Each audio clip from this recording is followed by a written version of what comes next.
ইরানের সর্বোচ্চ নেতা আয়াতুল্লাহ আলী খামেনি নিহত হওয়ার পর দেশটির নতুন নেতৃত্বের সঙ্গে আলোচনায় বসার আগ্রহ প্রকাশ করেছেন মার্কিন প্রেসিডেন্ট ডোনাল্ড ট্রাম্প। হোয়াইট হাউসের এক কর্মকর্তার বরাতে আল জাজিরা এই তথ্য প্রকাশ করেছে। হোয়াইট হাউসের ওই কর্মকর্তা জানান, বিভিন্ন সংবাদ মাধ্যমকে দেওয়া সাক্ষাৎকারে ট্রাম্প দাবি করেছেন, খামেনি পরবর্তী ইরানের নতুন নেতৃত্ব যুক্তরাষ্ট্রের সঙ্গে আলোচনায় বসার আগ্রহ প্রকাশ করেছে। তবে আলোচনার সম্ভাবনা থাকলেও ইরানে যুক্তরাষ্ট্রের সামরিক অভিযান আপাতত অব্যাহত থাকবে বলে জানিয়েছেন তিনি।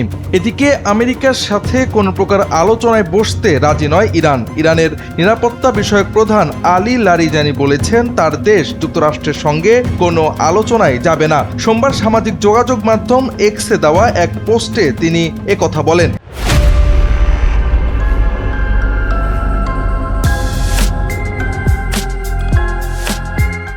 ইরানের নতুন নেতৃত্ব ওয়াশিংটনের সঙ্গে আলোচনা শুরুর চেষ্টা করছে বলে খবর প্রকাশের পর এমন দাবি করেছেন লারিজানি।